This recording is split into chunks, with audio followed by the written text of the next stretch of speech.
à toutes et tous et bienvenue dans ce LinkedIn Live.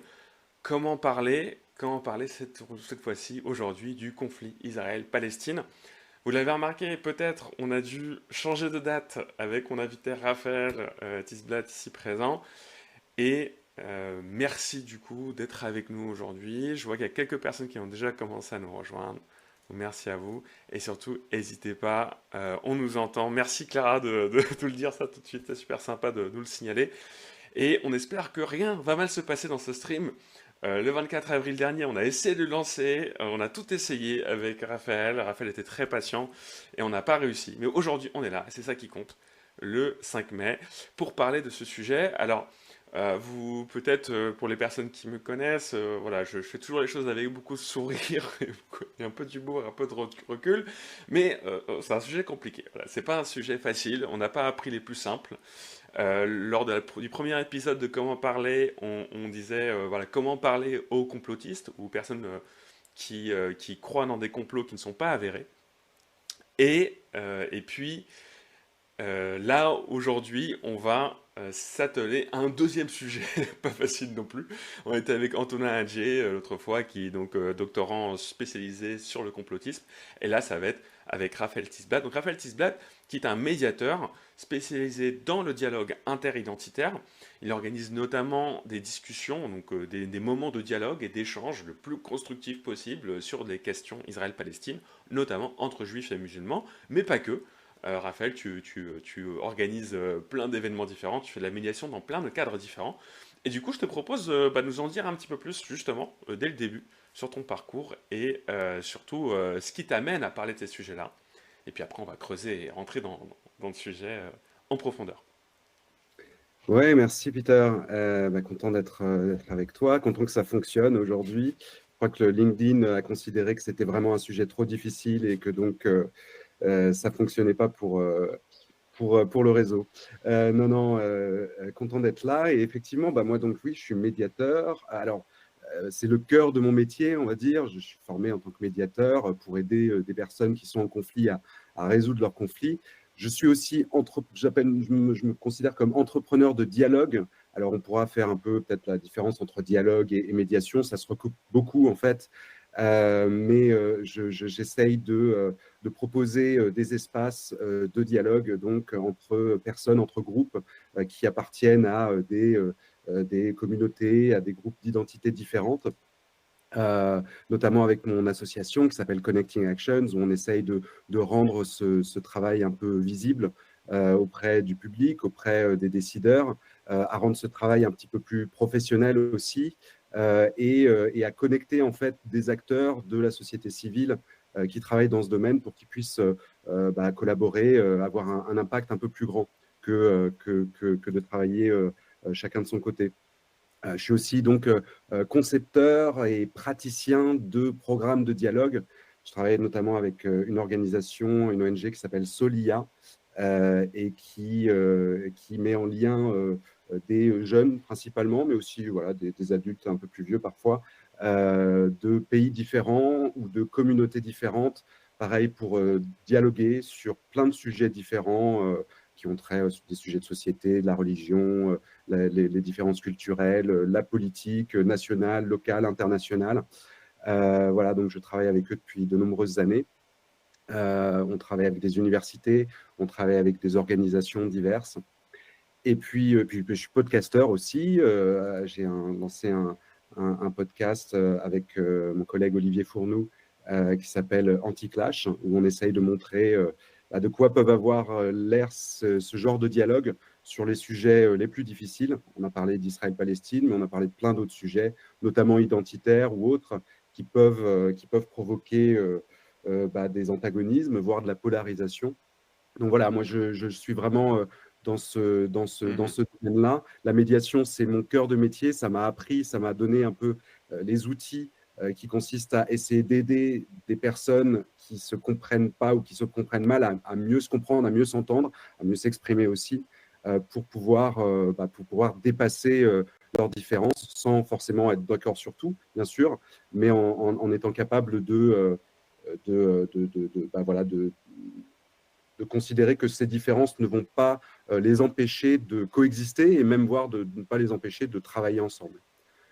Voilà. Ouais, merci beaucoup, Raphaël. Et en simultané, je montrais cette association, ce travail avec Soliga et aussi Anti-Clash. Et d'ailleurs, merci de m'avoir invité sur Anti-Clash, épisode à paraître. Voilà. Donc, on fait l'invite dans les deux sens. Épisode à paraître sur les débats constructifs, moi de mon côté, que j'organise. Et évidemment, je pense qu'on a des objectifs communs qui sont très clairs. Et ce qui nous intéresse tout particulièrement, toi et moi, et c'est ce qui va nous intéresser aujourd'hui, c'est sur des sujets particulièrement délicats, particulièrement polarisants, comment on fait? Comment on s'organise? Est-ce que c'est même possible? Est-ce que c'est même louable de s'organiser, avoir des discussions sur ces sujets-là? Et plus précisément, sur la question Israël-Palestine, ça nous intéresse évidemment d'avoir ton témoignage là-dessus. Donc, peut-être pour commencer dans cet état d'esprit, toi, de ton point de vue, qu'est-ce qui fait que c'est pertinent ou qu'est-ce qui t'a amené du coup à organiser euh, la question du dialogue sur le sujet Israël-Palestine ou tout simplement du dialogue entre juifs et musulmans qui se cristallise souvent sur ce sujet-là, mais qui évidemment ne s'arrête pas du tout là. Ouais, ouais, bien sûr. Bah, moi, donc, ce qui m'a amené à faire ce travail, déjà, c'est que je suis assez passionné du phénomène du conflit en général. J'ai toujours été frappé par les dynamiques qu'on voit à l'œuvre quand des personnes, des groupes sont en conflit. Je suis frappé notamment par la symétrie qu'on peut voir entre les protagonistes. Hein. Les protagonistes dans un conflit sont très différents à la fois et en même temps se comportent de manière parfois similaire ou symétrique de par l'escalade auquel ils contribuent tous et toutes. Et c'est quelque chose qui me fascine. L'incompréhension qui peut surgir à la suite d'un conflit me fascine beaucoup et je me suis souvent dit, mais il y a quelque chose à creuser là, il y a quelque chose à essayer quand même de mieux comprendre. Et malheureusement, quand on est pris dans cette escalade, ben, c'est les moments justement où on communique le moins bien, alors que ce devrait être les moments où on communique le mieux. Parce que quand il y a un conflit entre des personnes, ben voilà, on dit souvent le conflit, c'est une opportunité, c'est pas quelque chose de forcément négatif. La violence, elle, il faudrait qu'on puisse l'éviter, mais le conflit en soi, c'est quelque chose de normal et de même de positif. Mais malheureusement, c'est dans ces moments-là où on communique le plus mal, alors qu'il faudrait le mieux communiquer pour pouvoir démêler un peu ce qui relève, ce qui favorise, ce qui crée ce conflit, pour pouvoir essayer de dépasser ces différences. Et donc, moi, voilà, c'est ce qui m'intéresse, c'est d'essayer d'aider les gens à mieux communiquer, à aller un peu au fond des choses pour que eux-mêmes puissent dépasser cet antagonisme. Ce sujet-là, précisément, Israël-Palestine, m'intéresse beaucoup. Bon, moi, j'ai fait des études, notamment sur les relations internationales, j'ai un diplôme en résolution de conflits. Ma thèse mon mémoire de master était portée sur le conflit israélo-palestinien et précisément sur le rôle des acteurs de société civile pour essayer de dépasser ce conflit dans la région.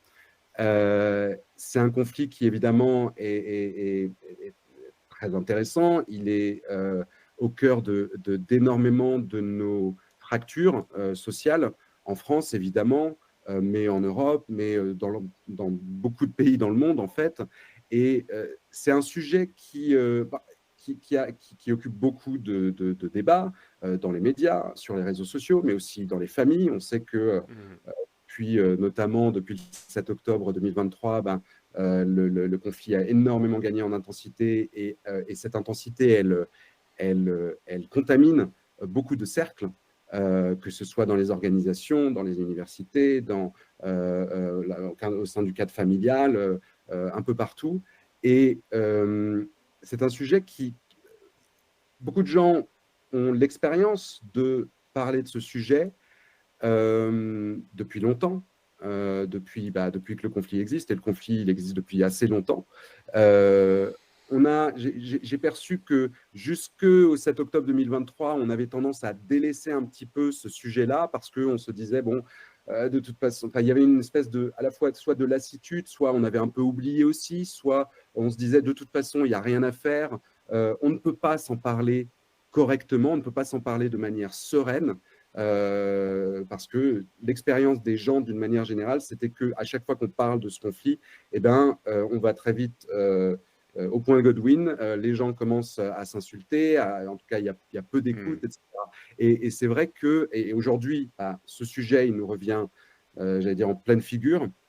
C'est un sujet qui est de toute façon très important pour plein de raisons. Voilà, quand on s'intéresse aux relations internationales, quand on s'intéresse au conflit, bon, c'est un conflit qui est peut-être le plus vieux conflit au monde, encore actif aujourd'hui. C'est un conflit très dur, c'est un conflit qui a une dimension religieuse aussi, etc. Donc, ça résonne pour plein de gens, y compris effectivement au sein des communautés juives et au sein des communautés musulmanes. Et, euh, et voilà, et donc c'est un conflit très important. Moi, les sujets difficiles m'attirent en tant que professionnel. Personnellement, je suis plutôt quelqu'un qui a tendance à être plutôt dans l'évitement du conflit, mais c'est quelque chose sur lequel j'ai pu travailler dans ma formation, dans ma pratique, parce que l'évitement du conflit, ça n'aide pas en général. Mais voilà, c'est un... Bon, moi, une partie de mon identité, c'est que je suis juif, donc ça, c'est aussi, il y a un petit écho là-dessus, même si j'ai pas personnellement de lien avec Israël, par exemple, mais voilà, c'est un sujet qui est tellement dur et où les personnes ont tellement l'impression qu'il n'y a pas d'issue possible, qu'il n'y a pas ni même de conversation possible sur ce sujet. Et moi, j'ai l'expérience à travers mon travail avec Solia.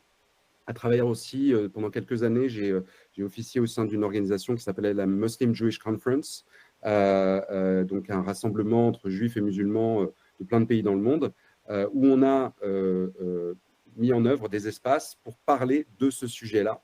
Hmm. Et j'ai l'expérience que, bah oui, si, c'est possible de parler de ce sujet sans se taper dessus, sans s'insulter, et avec une certaine une capacité à comprendre le point de vue de l'autre, même si on ne le partage pas forcément, et à même, comment dire, à se relier à l'autre, à réhumaniser l'autre, évidemment, mais aussi en plus à, à considérer que l'autre n'est plus un ennemi nécessairement, et que l'autre même peut devenir même un allié, alors même qu'il n'y a pas forcément d'accord sur tout. Donc voilà, moi, c'est ça qui Ouais. m'intéresse, de proposer cette alternative, parce que je sais qu'elle existe. Ouais, ouais, tout à fait. Et évidemment, nous deux, et d'ailleurs, quand on en fait l'expérience, on le découvre, cette réalité-là, qui souvent admise comme impossible par pas mal de personnes, c'est qu'en fait, c'est possible. Oui, on peut avoir des dialogues constructifs sur ce genre de thématiques, entre personnes directement touchées, c'est possible. C'est même parfois dans les conflits les plus durs qu'on retrouve du dialogue. Euh, Parfois, c'est même assez horrible parce que c'est du fait d'innombrables morts, d'innombrables euh, conséquences qu'enfin on se pose la question du dialogue et de l'échange. Et nous, dans la gestion des conflits, l'une des seules choses qu'on essaie de faire, c'est de se dire, bah, et si on pouvait éviter cette partie-là, voilà, si on pouvait éviter ça, pour non pas ne pas régler le problème de fond, mais plutôt pour justement s'adresser au sujet qui se cache derrière cette volonté de destruction mutuelle ou cette haine mutuelle. Et du coup, ça m'amène à ce point qui est un point qui m'est souvent reproché, donc je me demande comment toi tu le vis aussi, c'est bah, face à la destruction, face à la violence, euh, comment peut-on répondre par le dialogue Comment on se laisse pas, on se laisse marcher dessus, quoi. Quelque part, on devient la personne qui accepte la violence de l'autre si on répond avec cette volonté de dialogue. Et ça, c'est quelque chose que j'entends beaucoup dans les situations conflictuelles tendues, très polarisées. Euh, Comment toi tu vois cette idée-là, donc cette idée que ce serait peut-être pas louable en fait, quelque part, d'engager le dialogue dans certains contextes? Oui, oui, oui. Bien sûr que c'est une critique ou une sorte de méfiance que j'entends beaucoup s'exprimer. Et d'ailleurs, ça date pas d'il y a un an et demi sur ce sujet, ça date d'il y a longtemps, hein, ce qu'on appelle enfin, les accusations de normalisation, hein, c'est ce terme qu'on utilise en général, que quand on veut critiquer ceux qui veulent promouvoir le dialogue, voire même la négociation, dans le cadre de négociations d'accords de paix, par exemple, on accuse effectivement ce genre de travail de normaliser une situation d'injustice. Et c'est évidemment principalement le côté palestinien ou pro-palestinien qui fait ce genre d'accusation, que j'entends complètement. Je sais que c'est extrêmement difficile quand on est dans une situation de conflit direct, quand on est dans une situation d'occupation ou quand on subit un bombardement. C'est en fait inentendable la plupart du temps de dire voilà, il faut dialoguer avec son ennemi. Du côté israélien ou pro-israélien aussi, d'ailleurs, hein, il y a aussi ce genre de critique qui consiste à dire voilà, non, quand on est face à des mouvements terroristes, par exemple, ou des sympathisants de mouvements terroristes, est-ce qu'on peut vraiment dialoguer? Non, c'est pas possible. On peut pas dialoguer avec un oppresseur, on peut pas dialoguer avec des fascistes, avec des extrémistes, etc. J'entends complètement ce genre de critiques. Moi, j'ai envie de dire, bon, déjà, il y a des limites au dialogue. On ne peut pas dialoguer tout le temps. C'est vrai.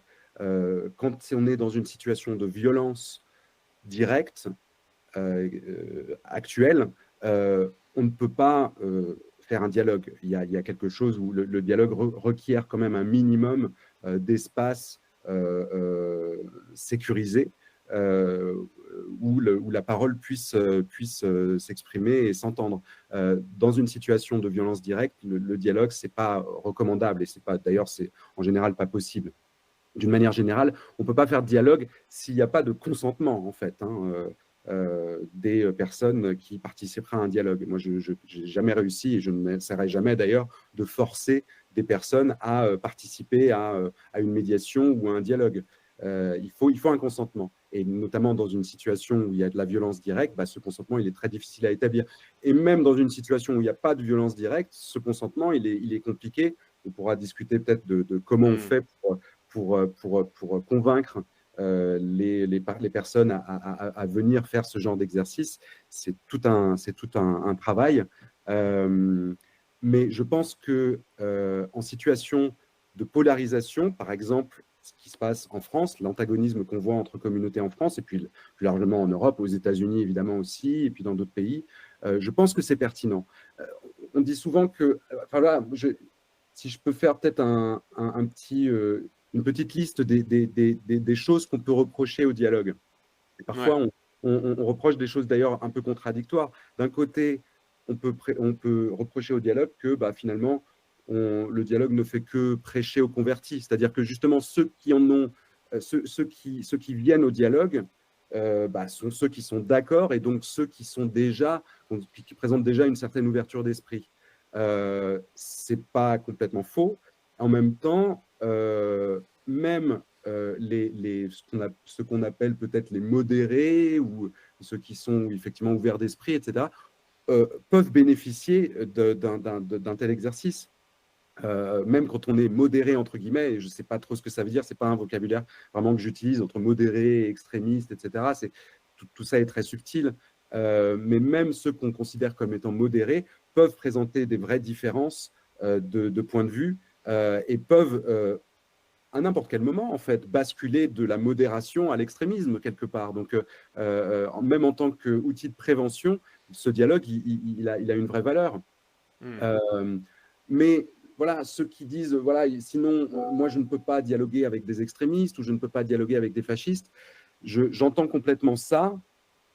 Intérieurement, je me dis, bon, le problème, c'est que ce qualificatif d'extrémiste ou de fasciste, j'ai l'impression qu'on l'appose sur de plus en plus de personnes. Ça inclut énormément, de plus en plus de monde sur l'échiquier politique, en tout cas selon de plus en plus de gens. Et donc, avec qui on va pouvoir dialoguer si tous ceux qu'on considère comme potentiellement extrémistes, et ce que j'ai dit par rapport aux modérés vaut dans le sens inverse. On peut avoir l'air ou dire des choses qui peuvent être perçues comme extrémistes, et puis tout d'un coup, si on est dans le bon cadre, finalement, on devient très, très modéré. Donc ça, je dirais, il faut pouvoir quand même laisser sa chance à un dialogue, y compris avec ceux qu'on considère comme nos ennemis, parce que finalement, le dialogue sert à ça, il sert à justement essayer de faire la paix avec ceux avec qui on a besoin de faire la paix, c'est-à-dire nos ennemis. Euh, donc, Ouais, euh, donc il y a ça. faut pas l'oublier ça. Bah oui, c'est quand même, c'est un peu la base de la chose, mais c'est vrai que c'est les temps, l'époque actuelle conduit, on a l'impression que ça conduit de moins en moins à ça, où on a plutôt tendance à vouloir mettre de côté, disqualifier ceux qu'on considère comme n'ayant pas le droit, n'étant pas légitimes à avoir voix au chapitre. Hmm. Euh, et c'est vrai que moi, je milite un petit peu contre ça, comment dire, bienveillante. Je comprends qu'on ait des réticences par rapport au dialogue, je comprends qu'on ait des limites aussi. Encore une fois, moi, je ne jugerai pas les gens qui me disent non, moi, je ne peux pas faire partie de ce dialogue-là, il n'est pas impossible que je parle avec telle ou telle personne ou des personnes qui ont tel ou tel discours. Je ne peux pas, c'est trop violent pour moi. Je le comprends tout à fait et il faut qu'on chacun puisse évaluer un petit peu les limites qu'il ou Ouais. elle peut avoir dans ce cadre-là. Mais voilà, moi, c'est ce que je propose. Il y en a aussi qui disent que finalement, le dialogue, il y a pas à avoir de dialogue. Ce qu'il faut, c'est que les gens soient éduqués, qu'ils soient éduqués aux faits historiques, etc., qu'ils soient éduqués sur les définitions des termes, etc.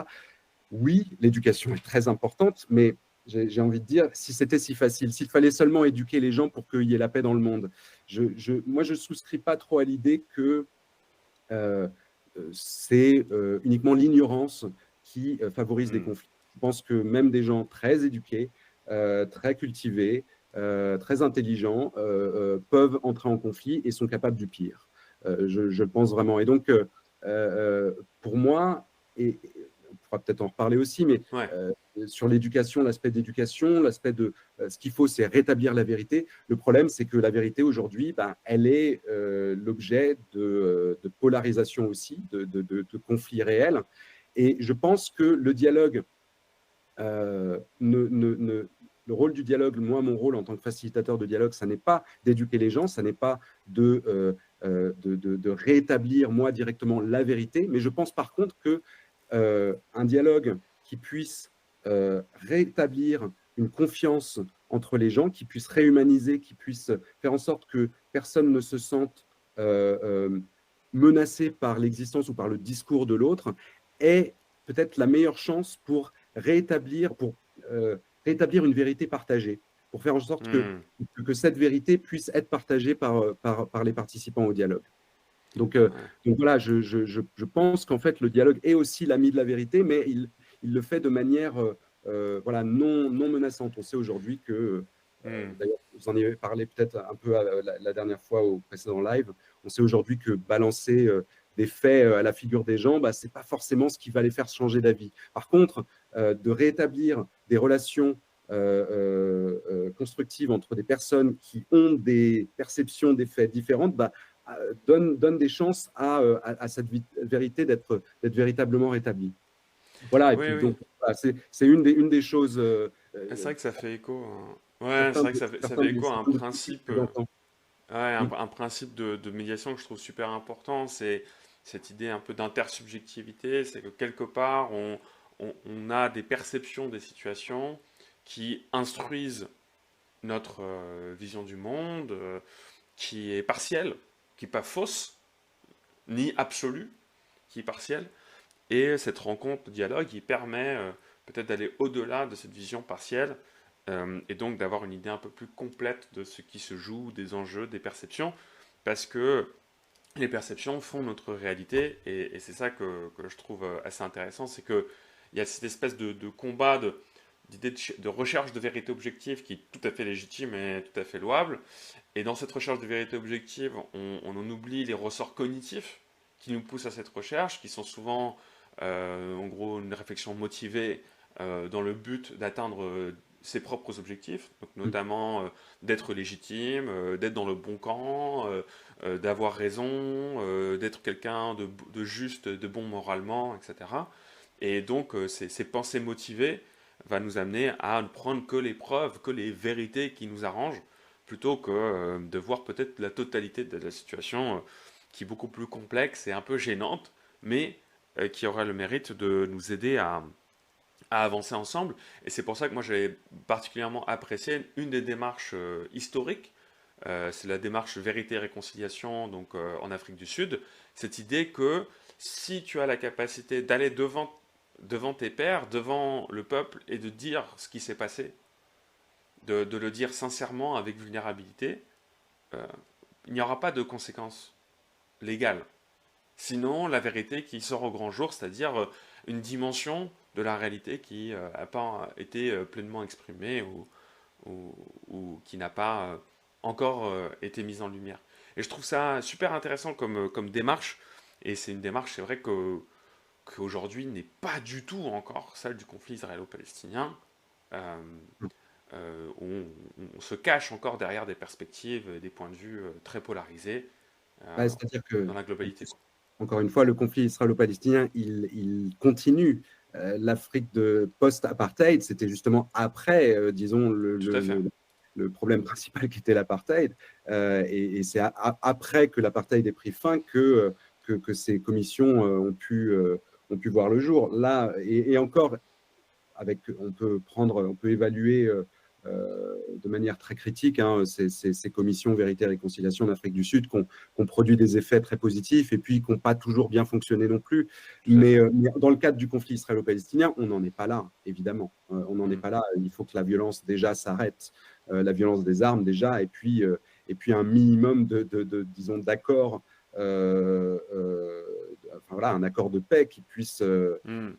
satisfaire les intérêts, ou, disons, principaux de chacune des parties, avant qu'on puisse parler de travail de vérité et de réconciliation. On n'en est pas encore là, malheureusement, Ouais, mais faut déjà baisser les armes, ouais. Et oui. c'est vrai que par le passé, dans le cadre de ce conflit, c'est quelque chose qui a été évoqué, c'est quelque chose qui a été mis sur la table, mais c'était à une autre époque aussi, avec d'autres leaders politiques, et donc c'est malheureusement plus le cas aujourd'hui, mais quelque part, ça nous donne un peu de perspective sur ce qui est possible de voir advenir en termes de paix, euh, notamment voilà, les accords d'Oslo notamment, mais voilà, Mhm. post...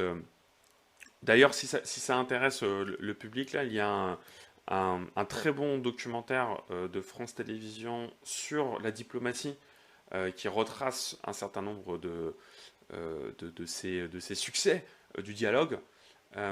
J'essaierai de le mettre en description une fois que le replay sera activé.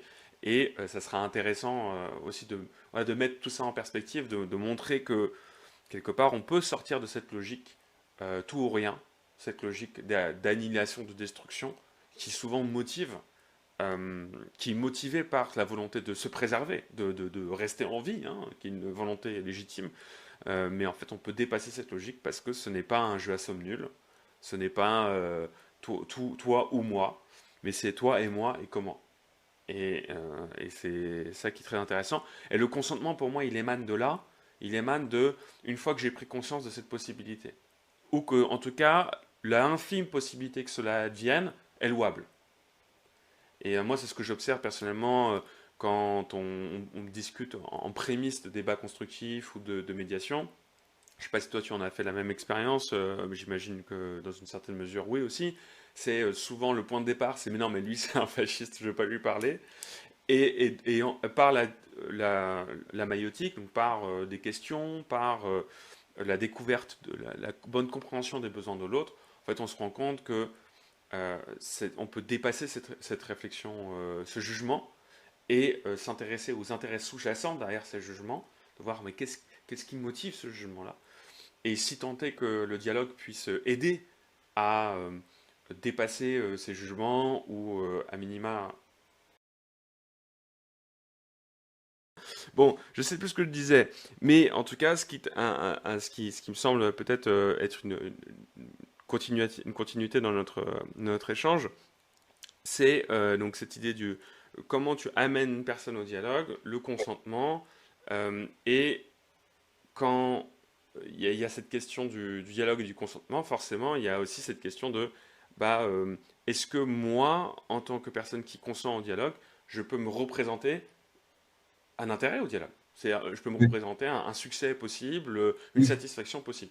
Et donc c'est oui, déjà à ça qu'on cherche, quoi. Mm. oui.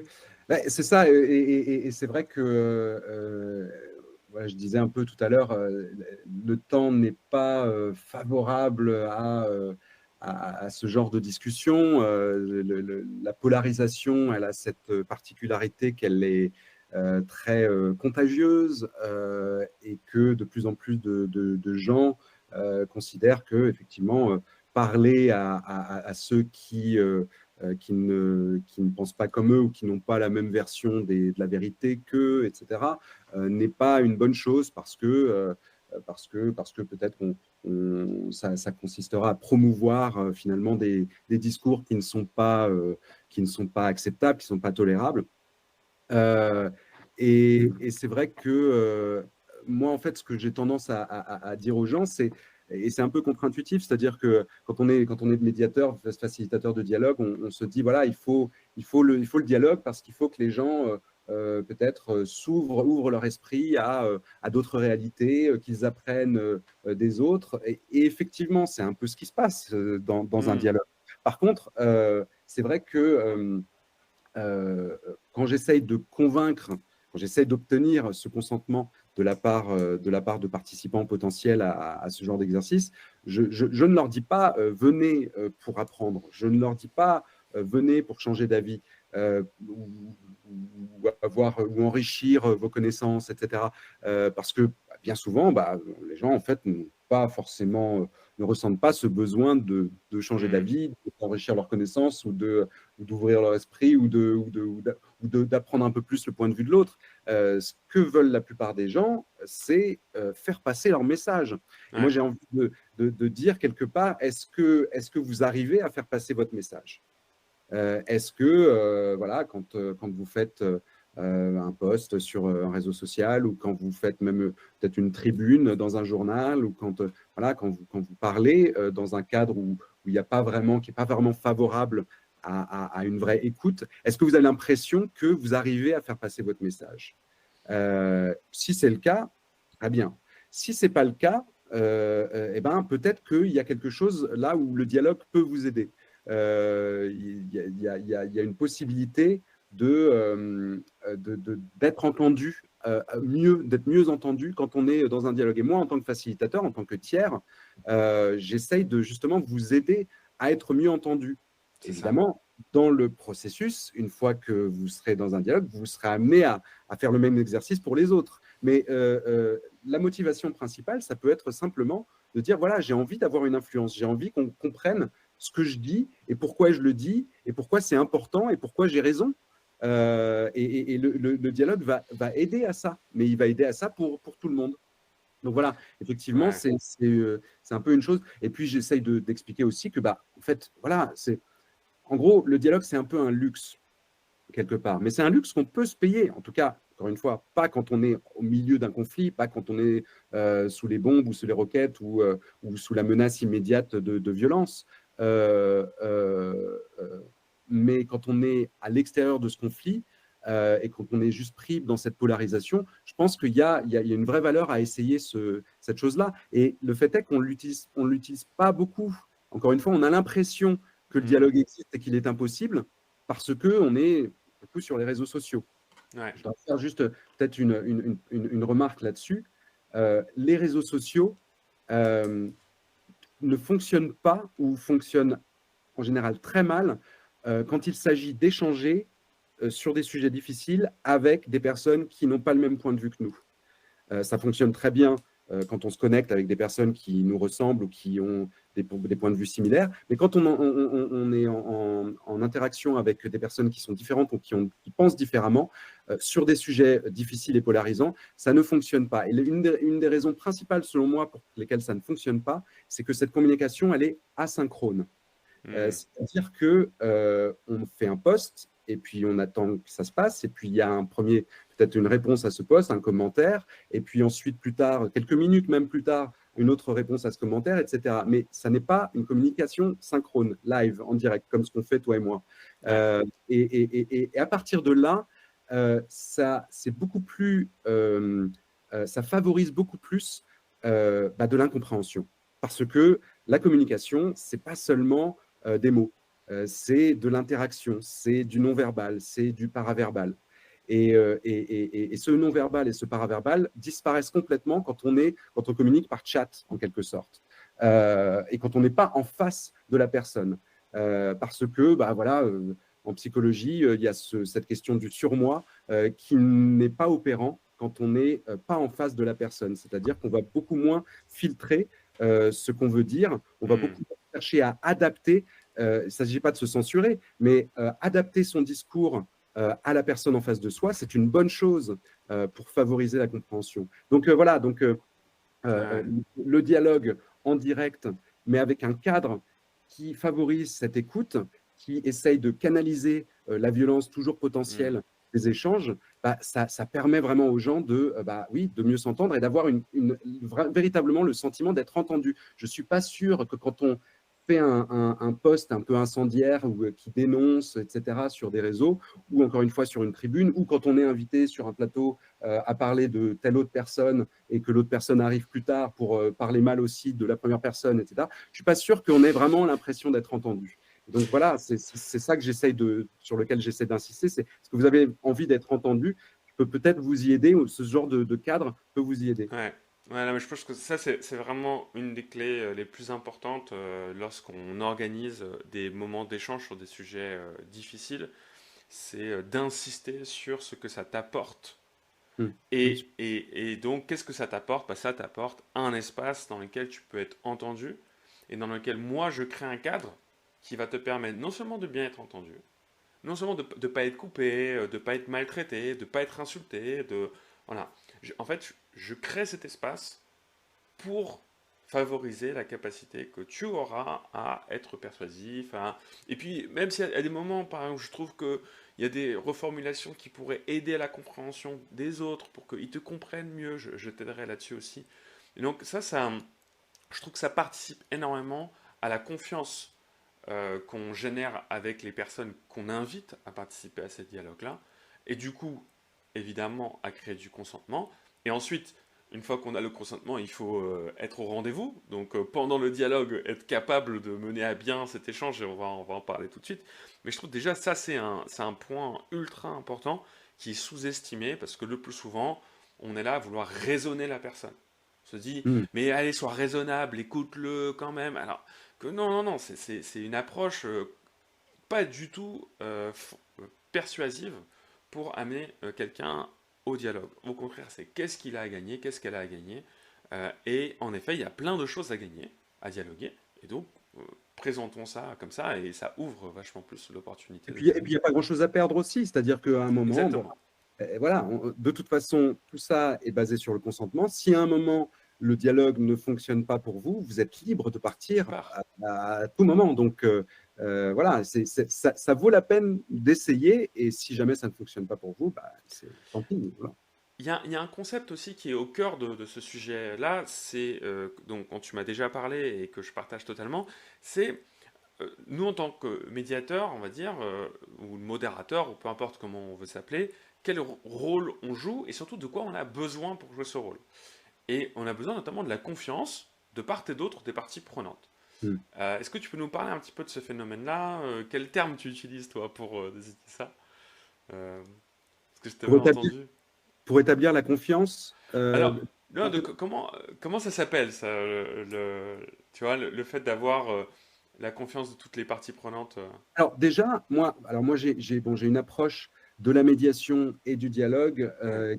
que je qualifierais de rogerienne, hein, donc qui est inspirée de Carl Rogers, qui incidemment donc était un psychologue, psychothérapeute américain qui a beaucoup écrit et travaillé dans les années 50, 60, 70, et qui faisait aussi, qui était thérapeute, mais qui faisait aussi de la médiation, qui faisait des groupes de parole, des groupes de dialogue, et qui a d'ailleurs joué un rôle dans le premier accord de Camp David à la fin des années 70 entre l'Égypte et Israël, et qui appliquait en fait les mêmes méthodes dans ses cabinets en entretien individuel que dans ses groupes de dialogue et que dans le travail qu'il a pu faire au niveau diplomatique dans ce cadre-là. Et l'approche de rogerienne, ça consiste à laisser un maximum d'autonomie aux participants ou aux parties en conflit.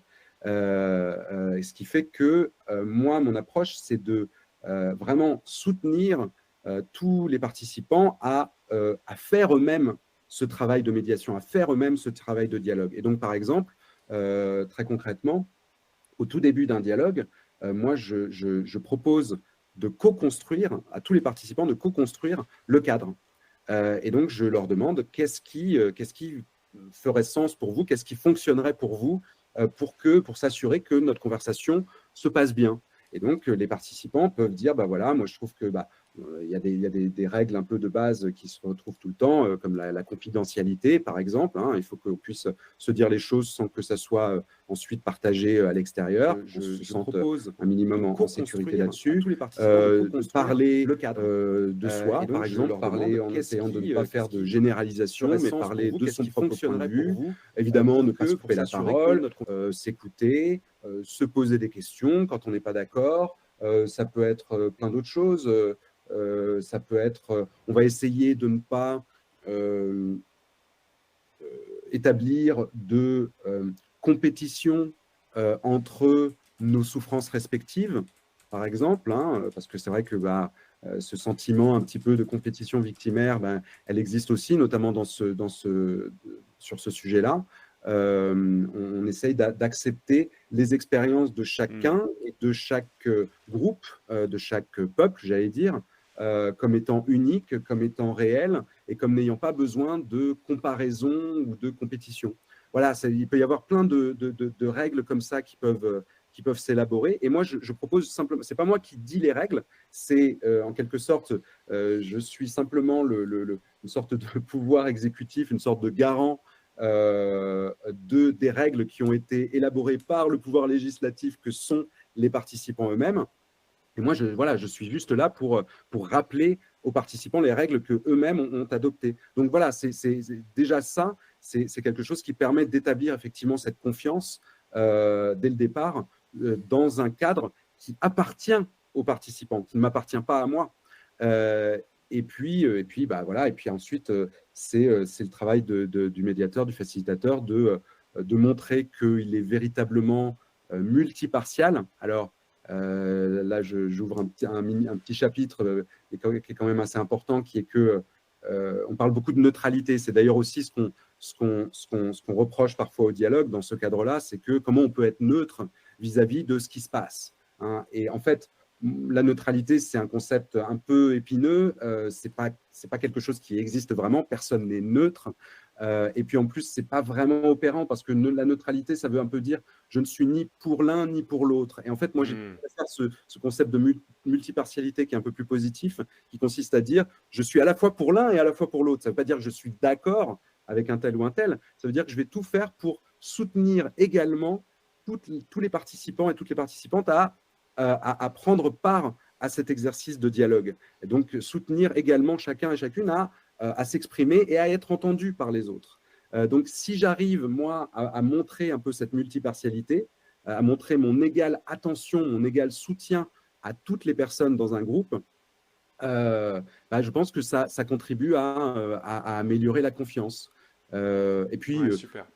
Et puis même en amont, on peut aussi réfléchir à… Enfin, il y a souvent des prises de contact en individuel avec chaque participant potentiel pour leur expliquer le processus, pour leur expliquer ce qu'ils peuvent y gagner, quelles sont les limites potentielles, quel sera mon rôle, etc. Voilà, tout ça, ça contribue à restaurer un peu cette confiance. Ouais, c'est super. Je pense que là, on a deux grands concepts qui sont très importants en tout cas, selon moi, et je pense que c'est exactement ce que tu disais aussi. C'est la co-construction du cadre pour mieux le faire respecter. Déjà parce que du fait de la co-construction, il y a un respect qui est plus grand. Du fait du cadre aussi, il y a un respect qui est plus grand. Donc le simple fait qu'on dise qu'il y a un cadre, déjà, ça fait qu'en général, on le respecte un peu plus que quand il n'y en a pas. Donc genre la discussion de famille où il n'y a pas de cadre. En tout cas, il n'y a pas de cadre formel au-delà du repas de famille ou de la discussion de famille. Là, on pose un cadre formel. Souvent, on crée un espace spécifique. Et puis en plus, on le co-crée. Donc ça permet déjà de sécuriser. Et j'aime beaucoup ce concept de multipartialité. Je trouve que c'est vraiment quelque chose qui devrait être plus popularisé parce que c'est trop peu connu, trop peu compris. Souvent, on parle en termes de compromis et de neutralité ou de vérité comme absolue. Et je trouve que c'est vraiment passer à côté de la plaque du conflit et des enjeux du dialogue.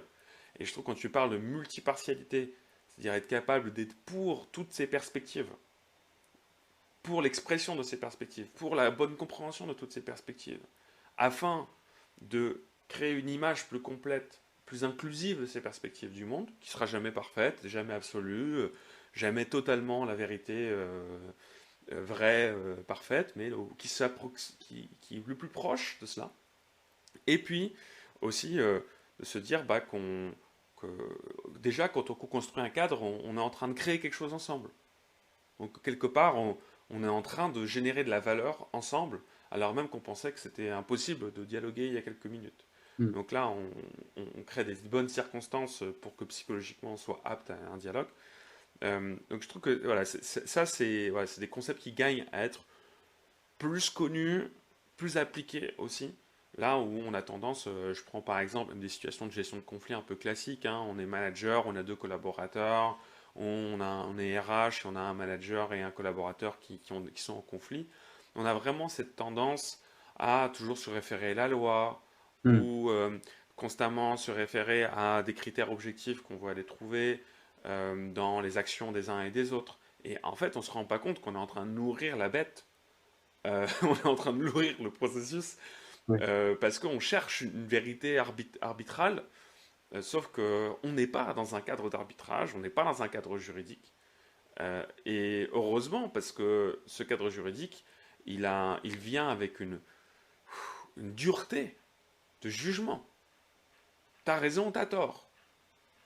Et justement, nous, le dialogue, il cherche à dépasser ça, là où c'est possible, là où ça fait sens, ou être complémentaire à ce cadre judiciaire. Donc, typiquement, que la Cour pénale internationale arbitre, très bien. Et par ailleurs, on peut faire du dialogue interidentitaire. Bien sûr. Les deux sont tout à fait compatibles. Bien sûr, et effectivement, ce que tu dis sur on a tendance effectivement à se reposer sur des critères objectifs, la loi, etc. Le problème, c'est que bien souvent, déjà, s'appuyer sur la loi, bon, c'est important, la loi est importante, hein, mais c'est pas forcément ce qui va créer la paix, les conditions de la paix, et je parle voilà, en termes interpersonnels, en termes sociétaux.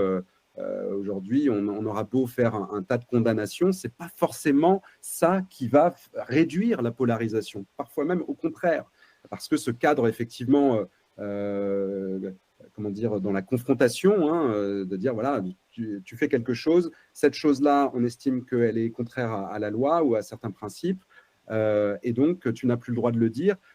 C'est rare que ces personnes qui tombent sous le coup de ce genre de condamnation ou de sanction vont tout d'un coup avoir une épiphanie, se modérer par ce processus-là. Et bien souvent, par exemple, voilà, un des gros sujets en ce moment, c'est est-ce que la critique d'Israël ou est-ce que la critique du sionisme, par exemple, c'est de l'antisémitisme? Bon, voilà, ça c'est un gros sujet. Je ne vais pas pouvoir le traiter avec les quelques minutes qui nous restent, Si, mais si, en une minute, s'il te plaît, ce que je Raphaël. peux dire, c'est qu'aujourd'hui, ce que je peux dire, c'est de mon expérience, c'est qu'aujourd'hui, par exemple, sur cette question du sionisme, beaucoup de gens à qui je parle sont tout à fait persuadés de savoir quelle est la définition du sionisme. Et le problème, c'est que toutes les personnes à qui je parle en ont une définition différente. Moi, en tant que facilitateur, médiateur, ce n'est pas mon rôle d'arbitrer, de savoir quelle est vraiment la définition du sionisme et quelle n'est pas la définition du sionisme, ou quelle est la définition de l'antisionisme et qu'est-ce que ça n'est pas. Ce n'est pas mon rôle, et je trouve que ça peut être le rôle d'autres personnes, mais je trouve que la valeur de ce que je fais, c'est de dire, voilà, on ne va pas essayer d'établir ça. Par contre, ce qu'on va essayer de faire, c'est de prendre le temps d'expliquer ce que moi je considère par sionisme, ce que l'autre considère par sionisme, ce que les autres encore considèrent par ça, ce qu'ils considèrent comme étant antisionisme, etc., etc. Pareil pour le mot apartheid, par exemple, hein, c'est un mot qui revient souvent aussi dans ce conflit, qui provoque beaucoup de réactions. Qu'est-ce que j'entends par apartheid? Qu'est-ce que tu entends par apartheid? Pareil pour le mot terrorisme, pareil pour le mot résistance. Tous ces termes-là, finalement, en fait, n'ont pas de définition clairement établie au niveau international et donc peuvent bénéficier d'un échange dans le cadre d'un dialogue parce qu'on va permettre à chacune des personnes qui prennent part d'expliquer voilà ce que moi j'entends quand j'utilise ce terme-là. On ne prend jamais ce temps-là de déconstruire, d'analyser ce que chaque personne entend par ces termes-là qui sont explosifs aujourd'hui. Et ils sont explosifs justement parce que les personnes n'ont pas forcément les mêmes compréhensions de ces termes. Donc le dialogue est là aussi pour à la fois parler de vécu de chacun, à la fois parler laisser le libre cours à l'expression des émotions, qui ne sont pas la même chose que l'expression de la violence. On peut être en colère sans être violent, par exemple, et aussi d'explorer effectivement toutes ces choses, tous ces concepts qui créent énormément de malentendus aujourd'hui. Donc voilà, c'est effectivement, je trouve que bien souvent, c'est pareil pour les questions de laïcité aussi. On sait aujourd'hui, tout le monde parle de respecter les principes de laïcité, sauf qu'il y a beaucoup de gens qui n'entendent pas la même chose sur ce concept de laïcité. Donc, se référer à la loi, se référer à un concept abstrait, externe, ça a ses limites aussi. Et c'est là où, si on veut, posons-nous la question, est-ce qu'on veut absolument rétablir la vérité ou est-ce qu'on veut essayer d'apaiser un minimum les relations sociales qui sont parcourues par de nombreuses fractures aujourd'hui? Et je pense que même, en fait, dans les deux cas, je pense que vraiment le dialogue a un rôle à jouer pour rétablir des relations sereines, mais aussi pour faire de l'espace pour qu'une vérité partagée puisse survenir. Oui, je pense que c'est vraiment le fil rouge hein, de ce qu'on dit. On n'est pas contre la justice, contre la vérité, contre le fait qu'il y ait en effet des actes violents, haineux, qui sont répréhensibles. On n'est pas contre les réprimander. Mais une fois qu'on a dit tout ça, comment on fait pour vivre ensemble, pour créer une société qui permet de maximiser le potentiel humain plutôt que le détruire. Et c'est ça, du coup, le paradigme qu'on essaie de poser à travers, notamment, c'est ce genre de dialogue constructif. Et ce que j'apprécie beaucoup là dans ce que tu dis, c'est vraiment cette idée que on n'est pas obligé d'être dans un jeu à somme nulle, on n'est pas obligé de se focaliser sur le mot que je veux placer avec ma perspective, mais c'est plutôt, attends, en fait, qu'est-ce qu'on met derrière tout ça? Et c'est ça qui importe quelque part. Les mots sont que des représentations de nos intérêts et de notre vision du monde, et donc c'est ça qui compte. Et si on peut prendre le temps de les décrire, tant mieux. Et sur les réseaux sociaux, justement, on ne peut pas trop prendre le temps de bien les décrire ou de se comprendre, et ça revient à ce que tu disais tout à l'heure sur l'impossibilité en 240 caractères sur Twitter de bien établir ce que l'autre veut dire, et comme on est en réaction et qu'on s'oblige à réagir, hein, parce que le réseau social est fait comme ça, et ben on impose nous-mêmes nos propres définitions, et puis ça devient une bataille de définition, là où le vrai enjeu de fond, hein, qui est nos ressentis, nos visions du monde, nos représentations, ne sont pas du tout discutées. Et ça, souvent, ça vient à un échange stérile. Peut-être dans les 5 minutes qui nous restent, je serais assez curieux que tu nous donnes quelques éléments sur...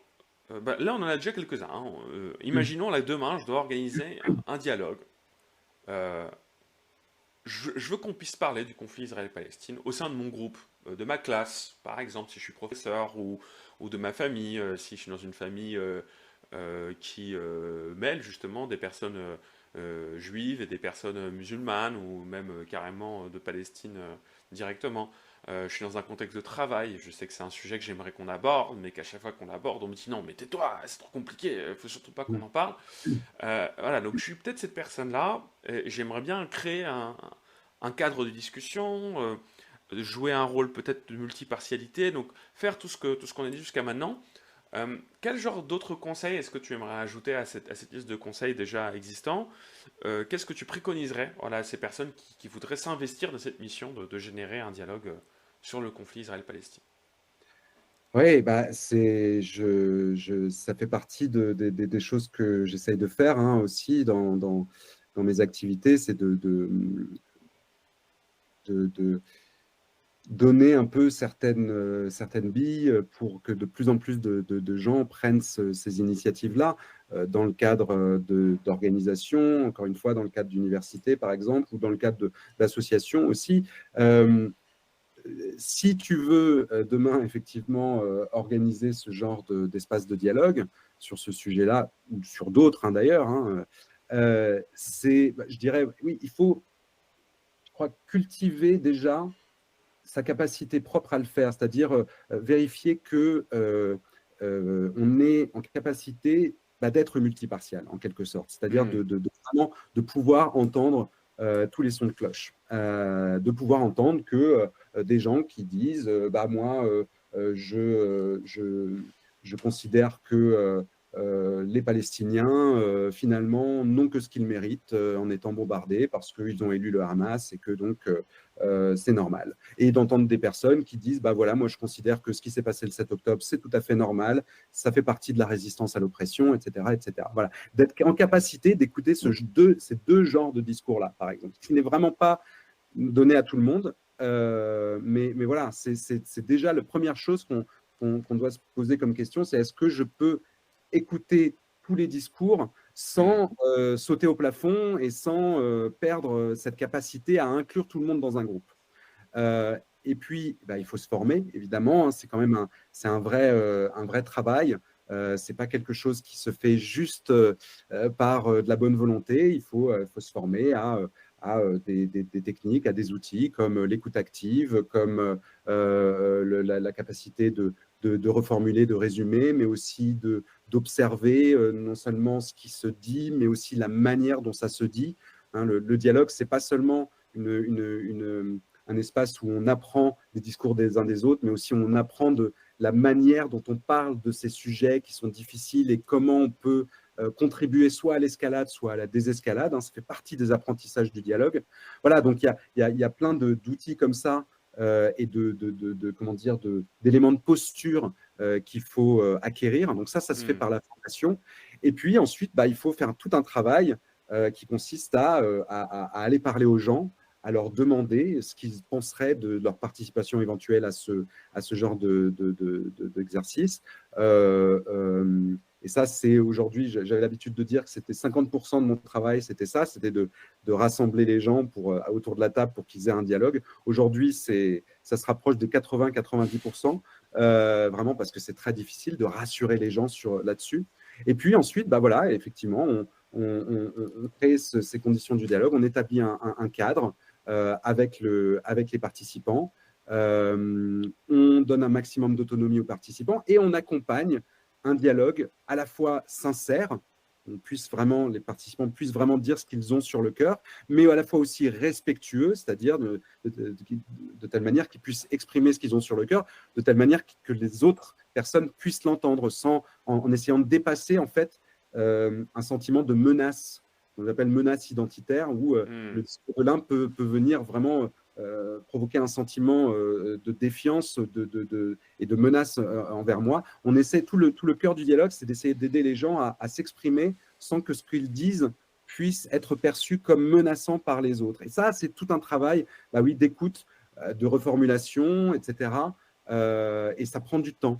Il y a aussi l'élément vraiment de temps qui est très important. Un dialogue, ça ne se fait pas juste un dialogue sur ces sujets-là entre plusieurs personnes qui sont en désaccord. Ça ne se fait pas juste en une petite discussion d'une heure. Ça se Ouais. fait, si possible, avec en plusieurs séances de 2 heures, 3 heures peut-être, où on puisse prendre le temps d'aller à travers différentes étapes du dialogue.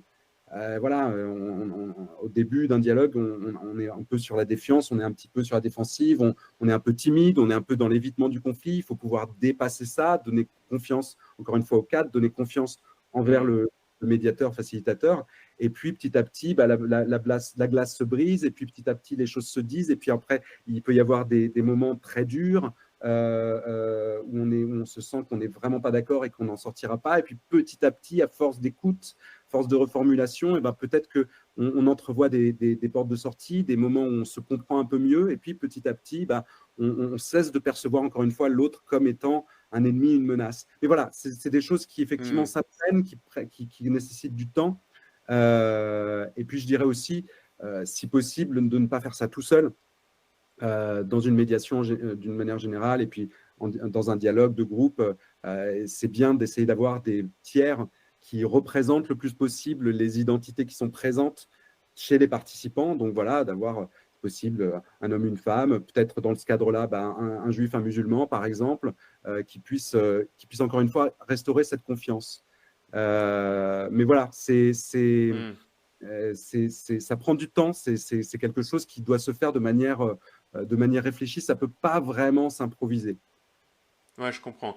Et j'apprécie beaucoup le premier point sur lequel tu as appuyé, et j'ai quelques annonces à faire et on finira là-dessus. C'est cette importance de cultiver déjà soi-même cette démarche. Ça, je pense que c'est vraiment une clé fondamentale. C'est que si moi-même, Mm. je suis dans une démarche vindicative, revendicative, et que je ne suis pas dans l'écoute des perspectives des uns et des autres, je ne vais pas pouvoir faciliter ce genre de dialogue. Parce que déjà moi-même, j'ai un travail à faire là-dessus. Comme tu dis, 80-90% du travail, c'est d'amener les gens à la table. C'est de s'amener soi-même à la table, déjà. Et puis après, amener les autres, une fois qu'on a compris l'intérêt. J'aime beaucoup aussi l'idée d'éviter la menace identitaire. Ça, c'est un des effets de la dissonance cognitive. Donc, quand on provoque une confrontation des idées ou des situations d'une réalité qui fait qu'une personne est en dissonance cognitive, c'est un coût cognitif très important. Et ça peut parfois représenter une menace identitaire et ça crée ça beaucoup de réactance, donc beaucoup de rejet liés à cette information. Et donc plus on peut éviter ça, tu as bien raison, on le fait. Et la reformulation ou aider les personnes à formuler leurs idées, ça peut vraiment nous aider à faire ça. Mais comme tu dis, il faut s'y former et ça prend du temps de le pratiquer soi-même, de s'y former. Donc si ça vous intéresse, allez, tournez-vous vers des écoles de médiateurs, de médiation. À Débatologie, donc dans le projet que j'essaie de mener à bien, j'aimerais bien aussi proposer des formations sur ces sujets-là, notamment pour faciliter des débats constructifs. Donc c'est un peu différent de la médiation que tu proposes, mais évidemment on se retrouve et on est très proche hein, sur plein d'aspects de nos pratiques. Est-ce que tu aurais un mot de la fin, quelque chose que tu aimerais ajouter, que tu n'as pas dit jusqu'à maintenant, pour clôturer cet échange? Comment parler du conflit Ouais, Israël-Palestine? ouais. Voilà, il y aurait beaucoup de choses à dire. C'est vrai que j'ai pas beaucoup parlé de comment on fait quand on n'a pas forcément de tiers, quand on n'a pas forcément Hmm. d'espace là-dessus, pour avoir un dialogue serein. On peut quand même se préparer hein, à cette conversation, mais voilà, faut se sonder, faut essayer de comprendre quels sont mes objectifs. Si j'ai envie de parler avec quelqu'un qui n'est pas d'accord avec moi, qu'est-ce que j'essaye de faire? Est-ce que ce que je vais faire, ça va servir ces objectifs? Et puis comment je me sens par rapport à ça, et puis quelles questions je voudrais poser pour faire avancer le dialogue. Encore une fois, peut-être poser des questions sur, tiens, quand tu dis ça, qu'est-ce que tu veux vraiment dire, au lieu d'accuser hein, déjà. Essayer de pas faire comment on dit en anglais, du calling out, c'est-à-dire de la dénonciation, mais plutôt faire du calling in, qui est un concept qui gagne un peu en popularité quand même petit à petit aussi, c'est-à-dire de dire, voilà, je vois quelque chose que tu dis, je ne vais pas te prendre à partie devant tout le monde, je vais t'envoyer peut-être un message pour dire, voilà, j'aimerais bien comprendre un peu mieux ce que tu dis, parce que peut-être ce que tu as dit, ça m'a un peu choqué, mais je voudrais comprendre ce que tu veux dire réellement. Voilà, Hmm. et puis de réfléchir encore une fois à comment je peux moi faire passer mon impact de telle manière que ça ne provoque pas effectivement de réaction et de sentiments de menace. Voilà, Ouais. après c'est quand même mieux d'avoir effectivement un cadre, un facilitateur ou des facilitateurs pour avoir ces échanges-là. Et c'est possible. Je vais peut-être faire une autre petite incise sur une association avec laquelle je travaille un peu depuis quelques temps qui s'appelle Nous Réconcilier. Hmm. J'invite les auditrices et les auditeurs à aller jeter un coup d'œil sur leur Instagram, par exemple. C'est une association toute jeune, mais qui essaye de proposer justement ces espaces-là. C'est ouvert à tout le monde.